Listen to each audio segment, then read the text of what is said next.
ayat 60. Itu contoh Allah Ta'ala suruh kita berzikir. Ya. Di mana kata Allah Subhanahu wa taala, ud'uni astajib lakum. Berdoalah kepadaku, nescaya aku akan memustajab. Allah Ta'ala suruh kita doa. Ud'uni astajib lakum. Pray to me, kata Allah. I'll accept your prayer. Doalah kepadaku, aku akan terima doa kamu. Itu dipanggil ayat perintah tentang zikir. Ya. Ada lagi surah Al-Ahzab ayat 41. Itu juga ayat yang sering dibaca. Hatta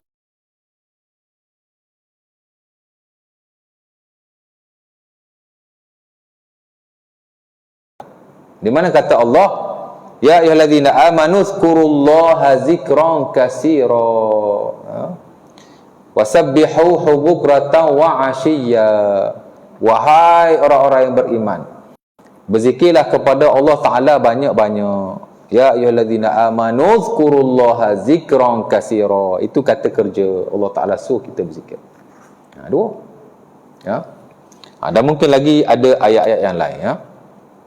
Itu satu, perintah supaya berzikir kepada Allah. Ya. Hadis Nabi banyak kan tuan. Ini saya sebut dalam konteks ayat Quran dulu ya, supaya kita nampak gambaran. Jadi bila sebut tentang zikir, pertama yang perlu kita tahu ialah dalam Quran ada banyak ayat tentang zikir. Satu. Ya. Yang kedua, ayat tu pula ada berbagai bentuk. Ada ayat Allah Ta'ala perintah kita supaya berzikir. Tadilah saya baca surah Al-Baqarah, surah Al-Ahzab ayat 41 dan surah Ghafir ayat 60. Dua cukup lah. Ada pula ayat yang menyebut tentang kelebihan berzikir kepada Allah. Ini antara ayat yang paling banyak. Sehingga saya pun tidak ingat kesemuanya. Banyak kelebihannya. Hatta sebahagian ibadah yang Allah Ta'ala suruh atas dasar zikir. Umpama Allah Ta'ala kata wa aqimis salata li zikri. Ya, surah apa tu? Allah Ta'ala kata dirikanlah solat untuk berzikir kepada semayang ialah zikrullah. Sebab tu the whole prayer ialah zikrullah. Betul tak? Semayang ni tuan-tuan, daripada awal sampai akhir semua adalah zikrullah.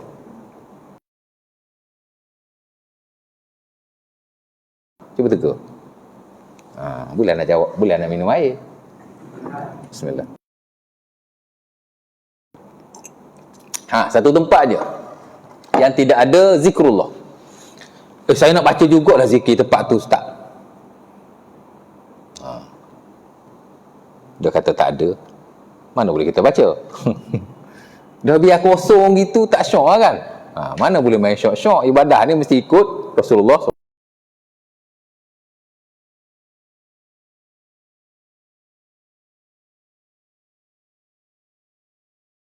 Ada zikir? Tak ada kan?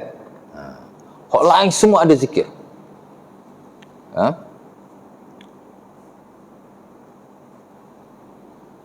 Mula-mula masuk semayang, zikir Allahu Akbar. Kana Nabi idza qama ila shalah rafa'a yadayhi wa kabbar. Nabi sallam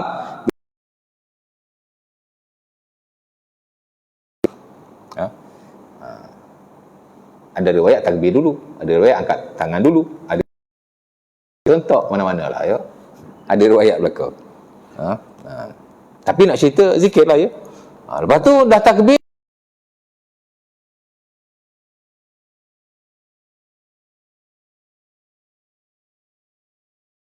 besarkanlah Tuhanmu dengan bertakbir. Allahu Akbar ni nak besarkan Tuhan. Ya. Lepas tu jangan besarkan niat pula. Niat dalam takbir okey. Tapi jangan kita duduk nampak niat saja. Allah dah lupa dah. Kan Allah Ta'ala kata wa aqimis salata li zikri, ya. Semayang ni untuk zikir kepada Allah. Dan lafaz zikir pertama yang Allah Ta'ala suruh kita ialah Allahu Akbar. Bila semayang ya, takbir Allah, ingat Allah ni besar. Ingat hal tu. Lepas tu baca iftitah, zikir lagi. Baca Quran, zikir yang paling besar. Ya'lam anna afdalal askar tilawatul Quran. Kata An-Nawawi dalam Al-Askar, sebesar-besar zikir adalah membaca Quran. Bahkan Quran tu pun nama dia zikir. Kan? Inna nahnu nazzalna zikra wa inna lahu lahafizun. Nah, surah Al-Hijr ayat ke-9 kata Allah, aku menurunkan az-zikr. Quran lah. Quran banyak nama. Salah satu zikir. Lepas tu baca apa lagi? Allahu Akbar. Rukuk. Subhana rabbiyal azim ataupun subhana rabbiyal azim wa bihamdi sampai habis. Ya. Zikir berlaku. Sebab Allah Taala kata wa aqimis solata li zikri.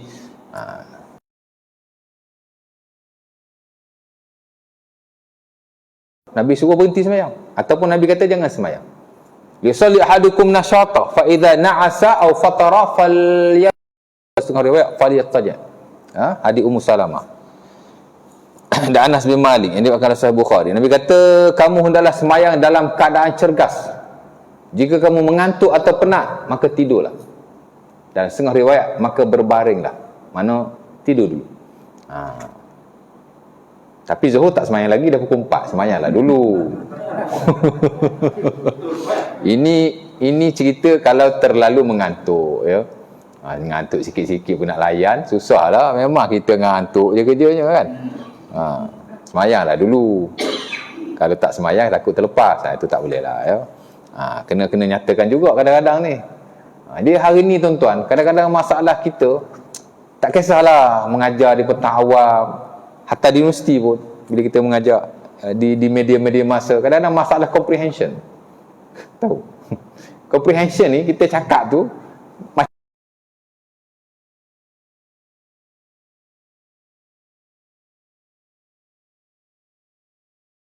tidur. Dia ambil literally. Jadi ustaz nak kena kata, nak kena jadi ustaz pun nak kena hurai lagi. Sebenarnya kadang-kadang statement tu dah jelas, tapi itu dipanggil comprehension.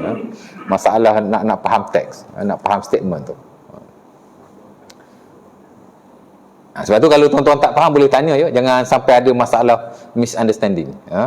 Jadi nak cerita macam tu lah ya, relate ya, kita relate kan. Allah Ta'ala kata semayang untuk zikir. Jadi the whole semayang dipenuhi dengan zikir. Dan bila kita tak boleh nak berzikir dengan betul semasa semayang, mungkin dengan sebab mengantuk, mungkin dengan sebab penat, macam Nabi kata tu, Nabi suruh tidur dulu. Bahkan dalam hadis yang lain Nabi kata Nabi kata la'alla ahadukum yastaghfirullah fayasubbu nafsahu. Sebab takut-takut yang dia zikirkan itu, dia ingat dia istighfar pada Allah, padahal dia telah memaki hamun dirinya. Dah dia ngantuk. Itu tujuan dia. Mana kalau mengantuk sangat sampai kita sebut pun tak tahu benda, janganlah semayang, relax dulu. Tapi kalau mengantuk sikit-sikit, tak adalah menjejahkan semayang, bolehlah semayang ya. Nak faham juga tu, comprehension. Misunderstanding. Jadi mana tadi? Jadi itu ayat kelebihan banyak sekali ya. Zikir tuan-tuan membezakan kita dengan munafikun. Betul. Dan ini disebut oleh Allah Subhanahu Wa Taala dalam surah An-Nisa ayat 142. Innal munafiqina yukhadi'una Allah wa huwa khadi'uhum ila shalah qamu kusala yura'una an-nas wa la yadhkuruna Allah illa qalila. Sifat orang munafik ni banyak. Sebahagian Allah tak sebut dalam Quran. Orang munafik ni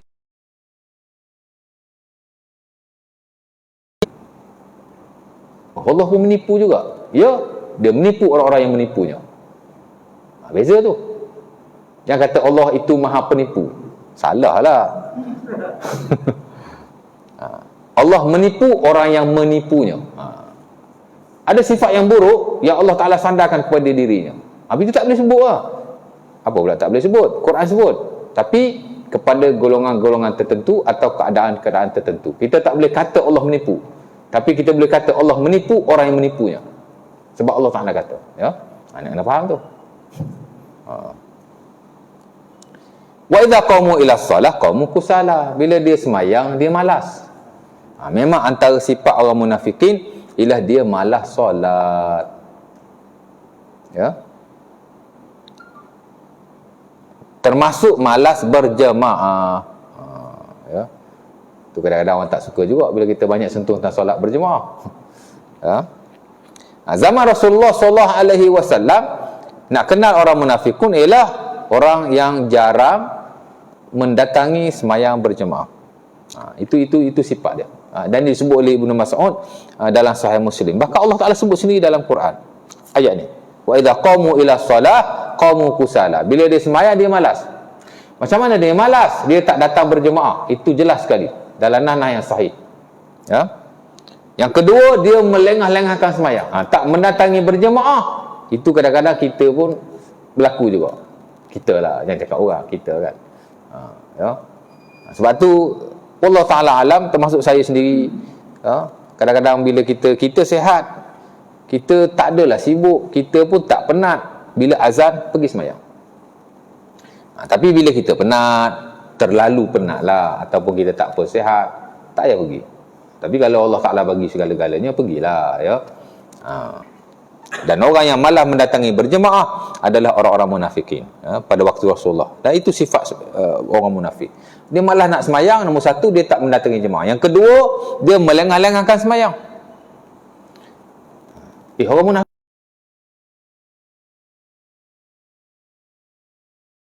dia melewat-lewatkan semayang. Munafik pun semayang tau.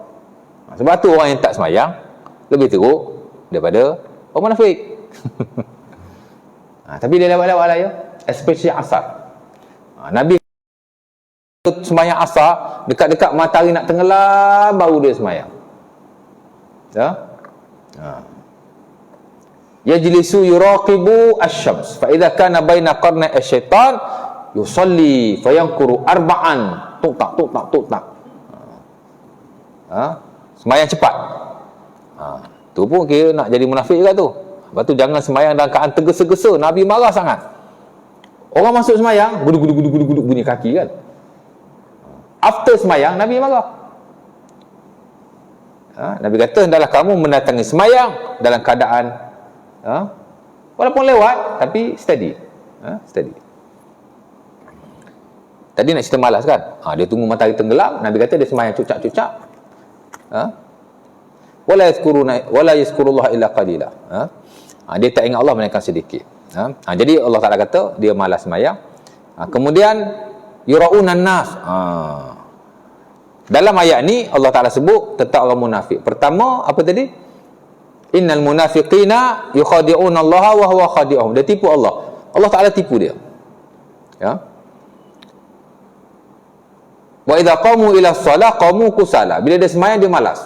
Ini kita beri penekanan, ya, supaya kita tak termasuklah, ya. Kita malas juga, tuan. Siapa kata kita ni rajin? Saya sendiri pun. Ya. Tapi kita berusaha, ya. Cuba, ya. Yura'unan nas. Suka menunjuk-nunjuk. Tunjuk tak apa. Sekali-sekala. Ataupun dalam setengah-setengah keadaan. Ya. Tapi yang tak boleh menunjuk-nunjuk. Kan? Ada setengah-setengah benda memang kita tak boleh sembunyikan daripada manusia. Kita beli kereta baru umpamanya. Nak sembunyi. Jumpalah member, kau beli kereta baru sekarang, bagus kau, sekarang pendapatan bagus, ya. Alhamdulillah, ini kelebihan Allah, ini rezeki Allah. Itu tak apa. Kira macam tunjuk juga tu. Dah tak boleh nak sembunyikan. Dan banyak hal manusia dia tak dapat sembunyikan daripada orang lain. Jadi kena tunjuk jugalah, ya. Kan? Tak apa. Tunjuk in some circumstances. Okey, yang tak boleh lah menunjuk-nunjuk. Itu disebut sebagai riak. Riak ni menunjuk-nunjuk. Ya.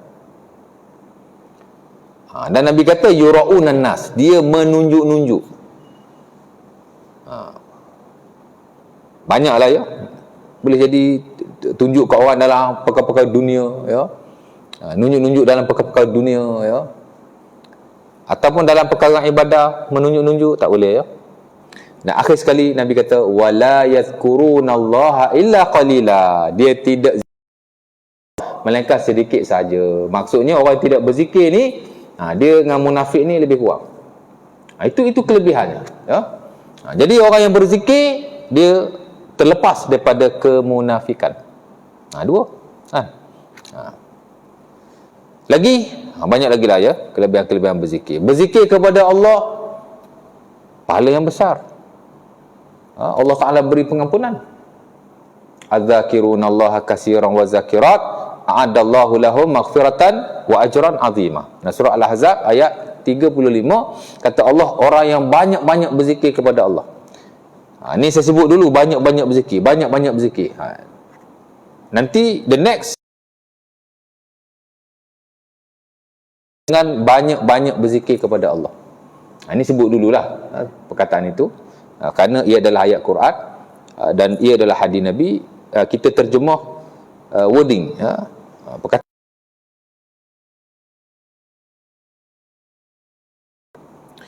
Jadi Allah Ta'ala kata, adz-dzakirunallaha katsiran wa dzakirat a'adallahu lahum maghfiratan wa ajran 'azima.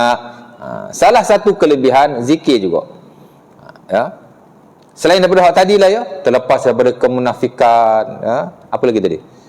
Hak ni diberi pahala oleh Allah Subhanahu wa Ta'ala yang besar dan diberi pengampunan. Lahum maghfiratan, macam mana tadi? Adz-dzakirunallaha katsiran wa zakirat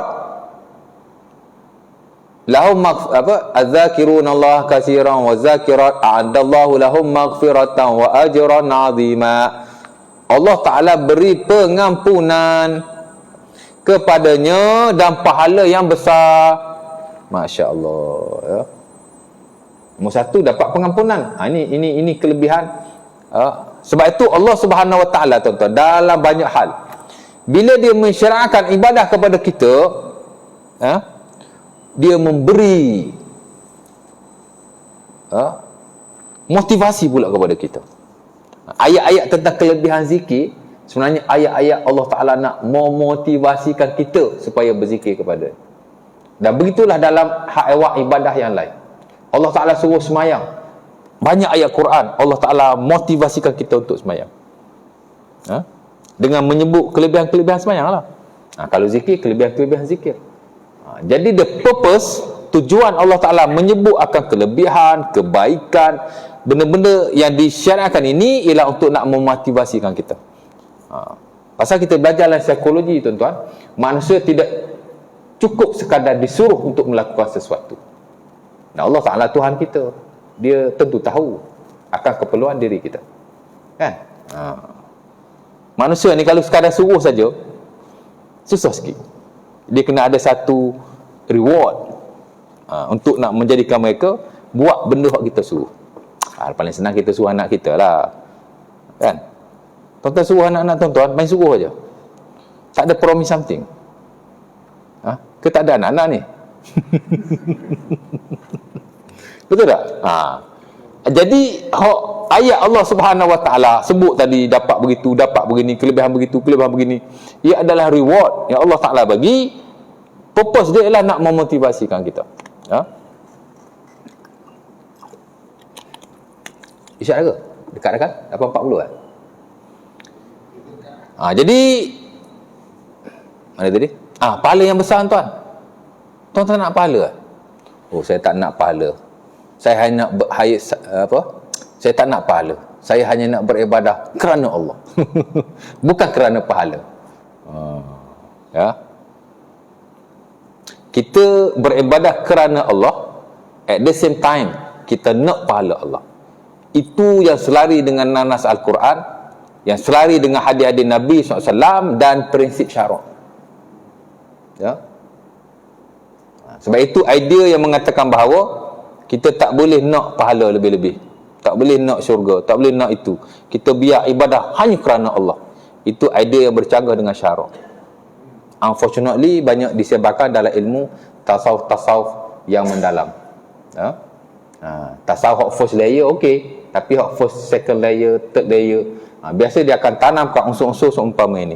Ulama kita telah menerangkan sehabis baik dalam buku-buku mereka tentang idea-idea yang bercanggah.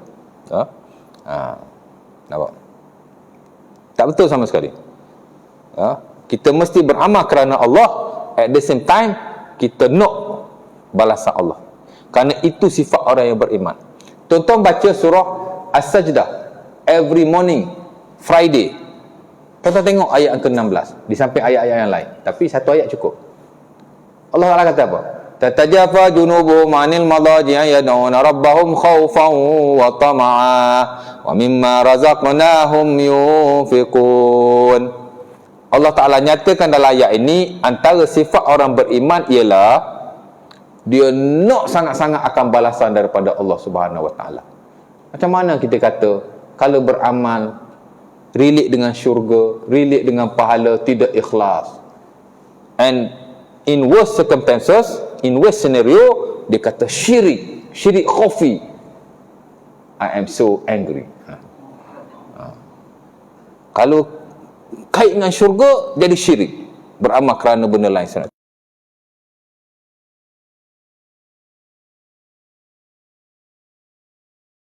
Yang beriman. Lagi bagus Allah Taala sebut dalam surah Al-Anbiya, ini sifat para nabi.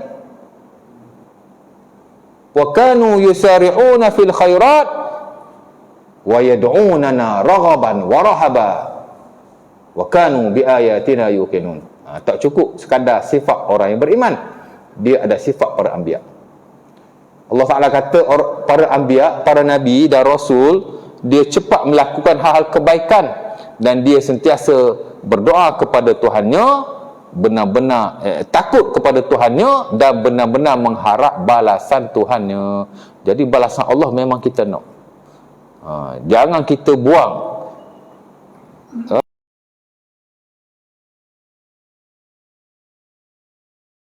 Awak syirik, Allah nak ajar kita buat apa? Tak payahlah Allah Ta'ala bagi tahu, suruh dia sembah sajalah. Sembah aku. Tak payah cerita apa yang kau nak bagi. Betul tak? Tapi this is human, inilah manusia.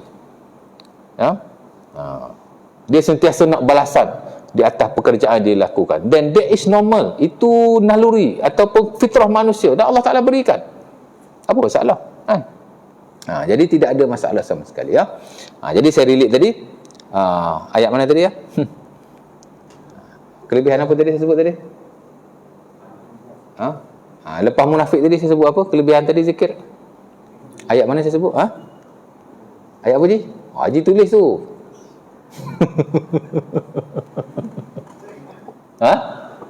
Lepas saya sebut munafik tadi, kelebihan yang ketiga tadi apa?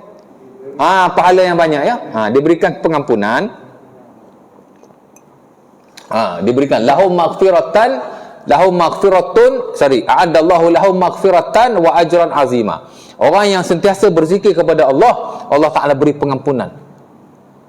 Siapalah yang tak nak pengampunan daripada Allah? Kan? Kita ni banyak dosa tuan. Every single moment kita sentiasa berdosa kepada Allah. Betul tak? Saya dosa sesekala je. Nabi pun kata innahu la yughanu ala qalbi wa inni la astaghfirullah fil yaumi mi'ata marrah. Tuan buka Riyadhus Shalihin Imam Nawawi dalam bab taubat, hadis hak mula-mula tu, hadis daripada Al-Aghar bin Yasar. Nabi kata innahu la yughanu ala qalbi. Kadang-kadang Nabi kata aku pun rasa berdosa dalam hatiku. Nabi tu. Nabi berdosa kerana apa? Kerana Nabi rasa ada tempat-tempat yang dia tak ingat Allah. Itulah dosa Nabi. Itulah dia rasa macam dia berdosa. Bukan macam kita, kan? Nabi kata ada masa-masa dia lupa Allah. Dia rasa macam berdosa sangat. Macam itulah lebih kurang. Dengan sebab itu Nabi kata aku beristighfar setiap hari 100 kali. Kerana ada masa-masa aku lupa Allah dan dia rasa macam berdosa. Kita bukan kata rasa berdosa, memang buat dosa. Kan? Jadi orang yang berzikir Allah Ta'ala beri pengampunan ya. Sebab itu semasa Rasulullah SAW nak meninggal, ada beberapa perkara yang diwasiat atau diberi pesanan oleh Allah oleh Rasulullah dalam hadis-hadis yang sahih. Ya. Pasal orang nak meninggal kan, mesti apa yang dia cakap tu benda yang penting-penting saja. Ya. Dan bila kita lihat dalam hadis-hadis Nabi SAW yang sahih, ada beberapa perkara yang Nabi peringatkan ketika akhir usia, masa dia sakit nak meninggal tu. Pertama, semayang. As-salat wa ma malakat aymanukum. Umpama dia akan sunat Abi Daud dan selain daripada Ali bin Abi Talib. Nabi peringat semayang. Memanglah semayang very important. Kita pun sama tuan-tuan. Kalau boleh sentiasa peringatkan anak kita semayang. Muhammad, kalau abah tak ada semayang tau, kena sentiasa peringat. Kita sentiasa ingatkan anak kita. Anak saya umur 10 tahun tuan-tuan. Kalau saya peringat semayang je, lain saya tak peringat. Pasal lain dia boleh fikir sendiri. Tapi semayang. Kalau ayah tak ada, bukan ayah lah, Abi lah. Kalau Abi tak ada, semayang. Kalau Abi tak ada, semayang. Itu yang saya sering sebut. Kita muda lagi ni kan. Tapi tak kira orang muda yang ramai meninggal sekarang ni. Tapi wasiat agama yang paling penting kepada anak dan keturunan kita ialah wasiat tentang semayang. Isyak dah ya? Azan dulu kan? Dah bunyi azan kat luar tu. Azan dulu lah. Dah masuk ke belum lagi? Azan dulu, lepas tu kita sambung 10 minit. Bismillah.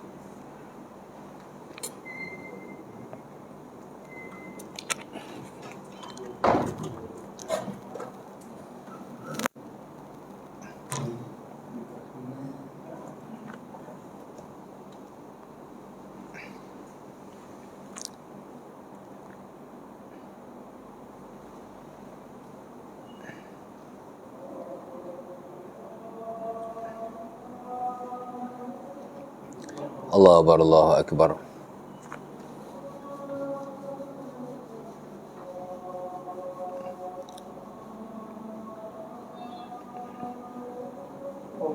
Allahu Akbar, Allahu Akbar.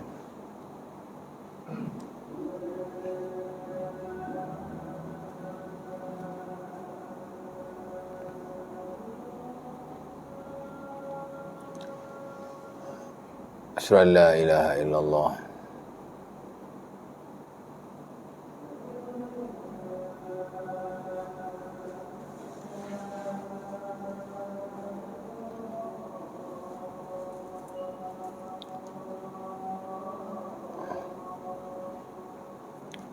Asyhadu an la ilaha illallah.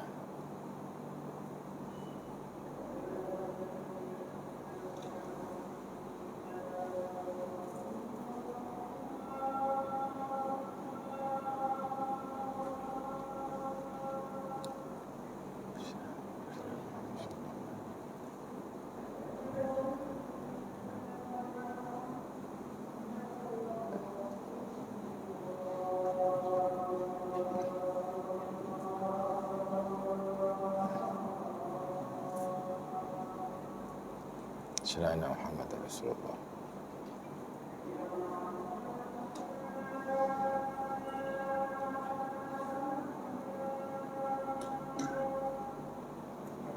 La haula wala quwwata illa billah.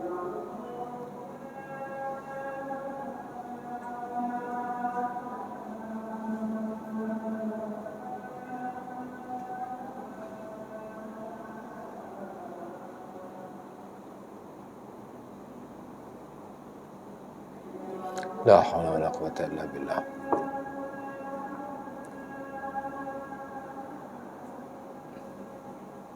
La haula wala quwwata illa billah.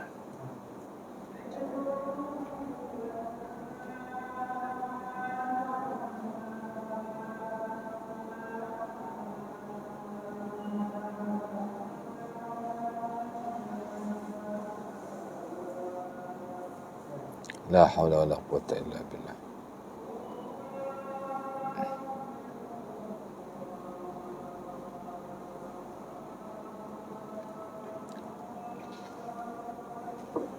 Allahu Akbar, Allahu Akbar.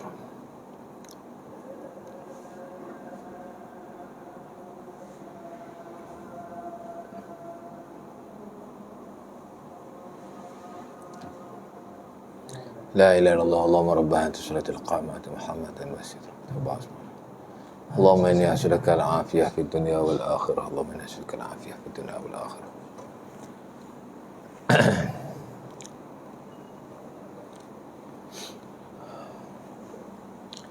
Jadi zikir tuan-tuan, Allah Ta'ala mengampunkan dosa kita dan Allah Ta'ala beri pahala yang besar kepada kita. Siapa yang tak nak pengampunan daripada Allah Subhanahu Wa Taala? Memang kita nak pengampunan. Kalaulah Rasulullah SAW sentiasa mengharapkan pengampunan daripada Allah, akan baginda bersih daripada dosa. Nabi tak buat dosa, tuan. Kalau yang baginda buat kesilapan pun, ia hanya kesilapan yang bersifat manusiawi. Itu biasa. Sebab Nabi adalah seorang manusia. Tapi dosa tidak sama sekali. Meskipun begitu, orang yang paling banyak beristighfar kepada Allah ialah Rasulullah. Especially ketika baginda hendak meninggal dunia. Bila tengok ayat iza jaa nasrullahi wal fath sampai habis, Nabi tahu bahawa dakwahnya sudah berakhir. Dan di hujung tu Allah Taala kata, fasabbih bihamdi rabbika wastaghfir innahu kana tawwaba.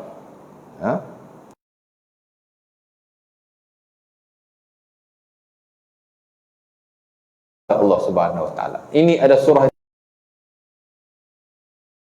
terus membaca subhanallah wa bihamdi astaghfirullah wa atubu ilaih. Saya kata Aisyah dalam sunat Abi Daud, ini adalah istighfar Rasulullah sallallahu alaihi wasallam di akhir usianya. Nabi banyak baca ni, minta ampun daripada Allah. Padahal Nabi tak ada dosa pun. Kalaulah Nabi yang tidak ada dosa, di hujung usianya mengharapkan pengampunan daripada Allah, maka di mana kita? Where are we? Lebih-lebih lagi dah, ya. Dan ayat tu Allah Taala kata wa ajran azima. Di samping kita dapat pengampunan daripada Allah, dapat pahala yang besar. Siapa yang tak nak pahala? Orang tasawuf melampau je yang tak nak pahala. Orang Islam yang lain semua nak pahala. Termasuk para anbiya radhiyallahu taala salawatullah alaihim ajma'in. Semua nak pahala, ya. Kita pun sama. Dan banyak lagi kelebihan-kelebihan yang lain. Allah Taala beri kurniaan dunia. Dan ini disebut oleh Allah Ta'ala dalam surah Al-Jumu'ah ayat yang ke-10. Bila Allah Ta'ala sebut, bila azan kamu kena pergi masjid, kamu kena dengar khutbah, kamu kena semayang. After semayang, Allah Ta'ala kata beredarlah kamu ke muka bumi. Allah Ta'ala tak kata lepas semayang duduk dulu masjid ibadat sampai waktu asar. Tak ada. Allah Ta'ala kata fa'idha qudiyatis salah fantashiru fil ard wabtagu min fadlillah wazkurullaha kathiran la'allakum tuflihun. Itu poin saya. Allah Ta'ala kata bila kamu sudah menunaikan solat Jumaat, pergilah bertebaran ke atas muka bumi, carilah kelebihan dan kurnia Allah. Kata Imam Al-Qurtubi rahimahullah dan tafsirnya, kurnia Allah di sini ialah rezeki-rezeki yang telah ditetapkan olehnya. Pergi berniaga, pergi kerja, pergi cari rezeki, cari kurnia-kurnia Allah yang bersifat duniawi. Tapi ujung tu Allah Ta'ala kata wazkurullaha kathiran la'allakum tuflihun. Tapi kamu kena berzikirlah kepada Allah Ta'ala banyak-banyak. Mudah-mudahan kamu akan berjaya. Jadi Allah Ta'ala relate kurniaan dunia dengan kejayaan. Tapi di tengah-tengah itu zikrullah. Sebab tu saya sebut tadi, wasiat Nabi yang paling akhir pertama semayang. Yang kedua, antara wasiat akhir Nabi juga ialah jangan kamu mati melainkan kamu baik sangka pada Allah. Ini banyak miss. Bila kita belajar tentang kerohanian, tentang tasawuf, tentang pembaikan jiwa, kadang-kadang sifat ni kita miss. Baik sangka pada Allah. Nabi kata jangan kamu mati melainkan kamu baik sangka pada Allah.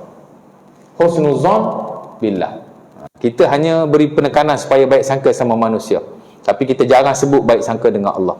Kita sakit, insya-Allah Allah Ta'ala akan sembuhkan aku, walaupun tak sembuh-sembuh. Tuan-tuan, kita miskin, insya-Allah Allah Ta'ala akan kayakan aku, walaupun kita tak kaya-kaya. Tapi kena usaha lah. Kalau sakit, kena berubat juga. Tapi baik sangka dengan Allah kena sentiasa ada. Ya? Anak kita degil, tak dengar cakap, tapi kita kena ingat kita yang didik dia pun. Tapi kadang-kadang bukan salah didikan, tapi kan kita baik sangka pada Allah. One day anakku insya-Allah akan jadi orang yang soleh. Itu dipanggil sentiasa baik sangka pada Allah.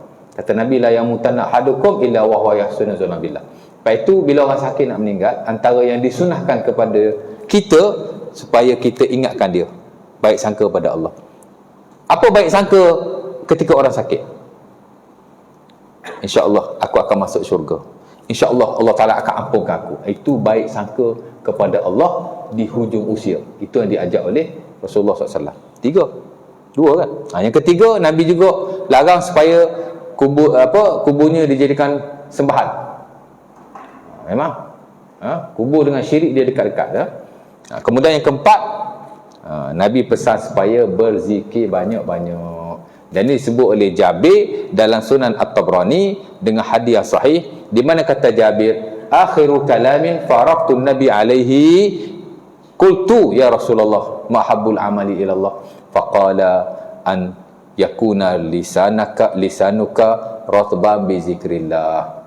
Kata Jabir, perkara terakhir, kalam terakhir, aku berkata-kata dengan Nabi di akhir usianya.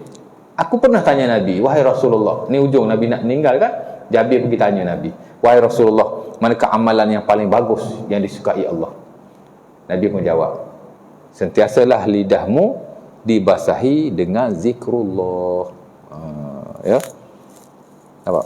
Jadi zikir ni antara kelebihannya ialah diberi pahala yang besar, dan dia adalah antara pesanan terakhir Rasulullah SAW.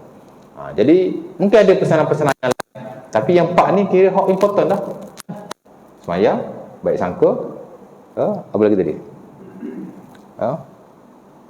Apa lagi? 4 tadi kan? Kubur jangan dijadikan sembahan.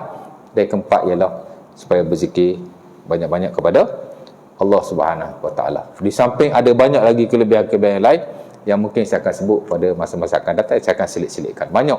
Zikir memberi kita kekuatan jasmani, zikir memberi kita kekuatan rohani, zikir memberi kita kekuatan melawan musuh. Banyak tuan. Ya? Dan yang perlu kita tahu juga tuan-tuan, zikir adalah zikir adalah satu-satunya amalan yang akan kekal sampai hari kiamat, sampai kita masuk syurga, sampai bila-bila. Kat dunia Allah Ta'ala suruh semayang kan? Di akhirat esok tiada lagi semayang. Hatta kalau ada ahli syurga nak solat pun Allah Ta'ala tidak benarkan. Semayang kat dunia dulu, aku suruh. Allah Ta'ala suruh kita puasa hanya di dunia. Kat sana tak ada puasa ya. There is no fasting. Kita boleh makan dan minum apa sahaja yang kita mahu. Kedudukan orang yang paling rendah di syurga ialah 10 kali ganda kedudukan raja di dunia. Jadi disebut oleh Nabi SAW dalam Sahih Muslim, kedudukan orang yang paling rendah dalam syurga seumpama kedudukan 10 raja di dunia. Orang paling rendah sekali tu, orang yang paling teruk sekali, orang paling rendah sekali dalam syurga. Nak samakan dengan dunia, Nabi kata seumpama 10 orang raja yang berkuasa. Seorang raja pun dah cukup kan? Tak nak jadi raja, jadi king, tak mau. Dunia mungkin kita tidak dapat, tapi akhirat insya-Allah Ta'ala, siapa-siapa yang masuk syurga, takdirlah dia manusia paling bawah sekali dalam syurga, 10 kali ganda raja. Memang biar kita tak ada raja kat dunia ya, kita jadi raja kat syurga ya. Itu kalau kita paling rendah sekali. Mana tahu tuan-tuan paling tinggi atas sikit, berapa kali ganda raja tu. InsyaAllah Ta'ala ya. Di samping banyak-banyak lagi yang lain. Jadi malam ni kita dah berkongsi tentang kepentingan zikir ya. Zikir dalam Quran disebut berapa kali tadi? 92 kali ya. 44 kali kata nama, 48 kali kata perbuatan. Dan saya sebut kelebihan-kelebihan yang baik berkaitan dengan zikir untuk Allah Ta'ala ataupun kita sendiri jadi motivated. Banyak kelebihan saya sebut tadi ya. Walaupun tidak semua, mungkin ada 3-4 lah ya. Dan kita mudah-mudahan mendapat manfaatnya. Next nanti, ini sebenarnya huraian kepada ayat tadi lah ya, surah Al-Baqarah ayat 186. Next nanti insya-Allah Ta'ala daripada buku ini kita akan masuk lagi satu slot, itulah makna zikir.